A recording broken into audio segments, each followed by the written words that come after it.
जा रहे हैं। पबजी। मामी जी। चल हट। पार्ले जी।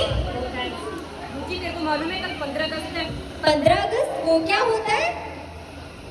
अरे वही जो 14 के बाद और 16 से पहले आता है। ये क्या था? बस इतनी हंसी आई।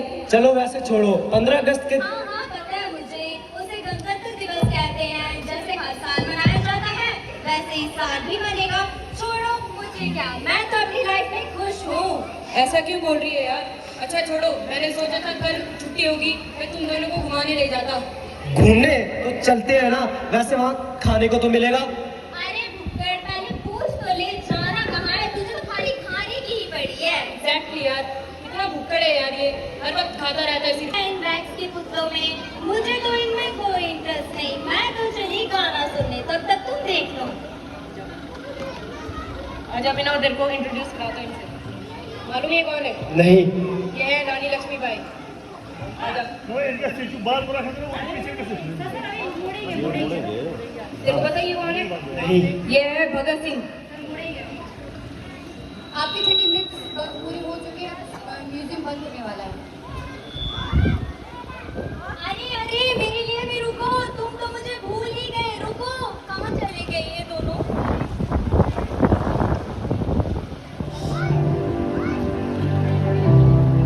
अरे ये सब क्या हो रहा है? इसको ठीक करना बच्चों।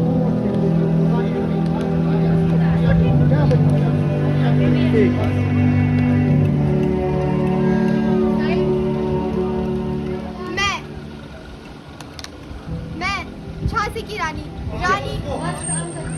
हम करते देना चाहिए ना यार, पूरी वीडियो मेरी खराब हो। की रानी लक्ष्मीबाई। मैं गलत थी, मैंने कहा था मैं मेरी झांसी नहीं दूंगी, लेकिन आज मैं अपने भारत को देखती हूँ तो ऐसा लगता है कि काश मैं बोलती मैं मेरा भारत नहीं दूंगी। अपने स्वराज्य के लिए अपने बच्चे तक को खुद से बात कर मैंने युद्ध लड़ा, फिरंगियों को सबक सिखाया, लेकिन आज मेरे ही देशवासी फिरंगी की चाल चल रहे हैं। धिक्कार है ऐसे भारतीयों पर जो राजलूट कर रहे हैं। मैं क्या जाने कि स्वराज्य क्या होता है।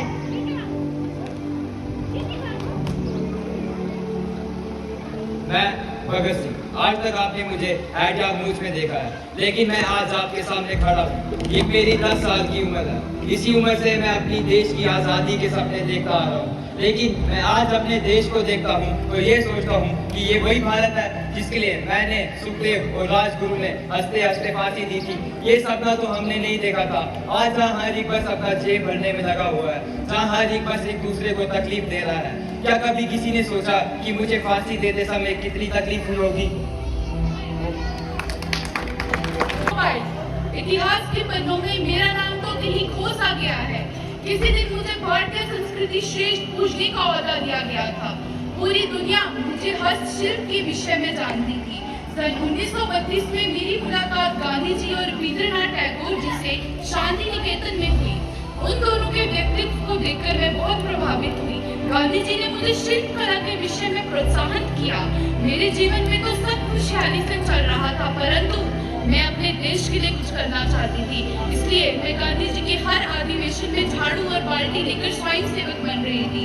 मैं रक्षीवीर के बाहर रक्षा की ड्यूटी करती थी, परंतु जब मैं अपने देश की स्वच्छता को देखती थी तो मुझे बहुत ज्यादा शर्मिंदगी महसूस होती थी।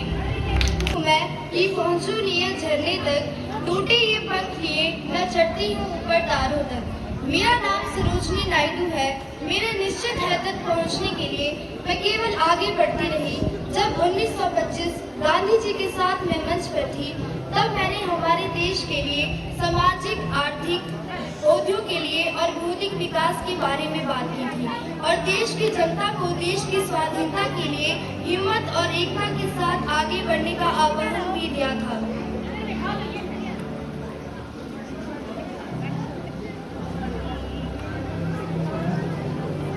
मैं दादा भाई नरोजी। मेरा जन्म 4 सितंबर 1825 में हुआ था। मेरे अध्यापक प्रोफेसर हॉनरेबल मुझे भारत का होनहार कहा करते थे। वह गणित और प्राकृतिक दर्शन के प्रोफेसर थे। मुझे क्या जरूरत थी इस देश के लिए कुछ करने की। मेरा तो सब कुछ अच्छा चल रहा था, फिर भी मैंने इस देश के लिए कुछ सोचा था। मैं स्त्री और पुरुष में समानता देखना चाहता था, इसीलिए मैंने स्त्री को शिक्षित करने से शुरू किया। क्या कुछ नहीं किया मैंने अपने देश के लिए, क्योंकि मैं अपने देश से बहुत प्यार करता था और उसका भला चाहता था।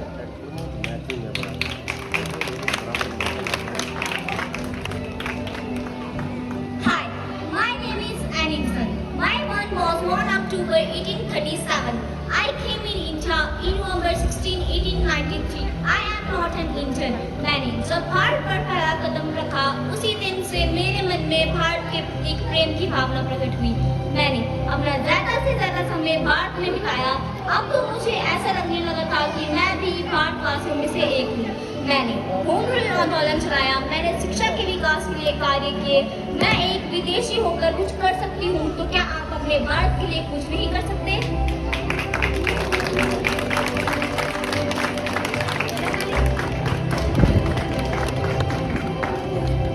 मैं कस्तूरबा गांधी, मोहनदास करमचंद गांधी की पत्नी।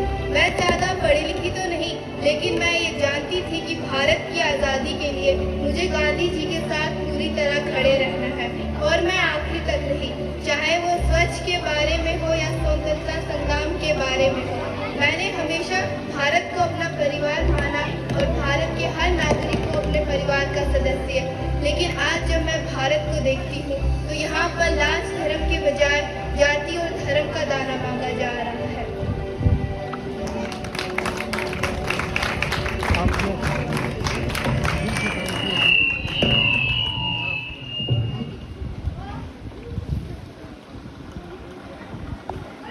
रुचि कहाँ हो तुम? रुचि तुम कहाँ हो? रुचि कहाँ हो तुम? रुचि कहाँ हो तुम? रुचि रुचि कहाँ हो तुम? अरे अरे तुम लोग आ गए। तुम लोग जानते हो अभी तक ये सारे पुतले हिल रहे थे। मैं इनके बारे में पहले गलत थी। ये देखो, ये रानी लक्ष्मीबाई, ये देखो भगत सिंह। मुझे पहले इनके बारे में कुछ याद नहीं था, लेकिन जब से मैंने इन पुतलों को देखा तब से मुझे सब कुछ याद हो गया कि हमारे फ्रीडम फाइटर्स ने हमारे देश को बचाने के लिए अपनी जान का बलिदान बिना कुछ सोचे समझे दे दिया। इसलिए लास्ट में मैं यही कहना चाहूंगी कि हमें हमेशा इनकी रिस्पेक्ट करनी चाहिए। जय हिंद, जय भारत।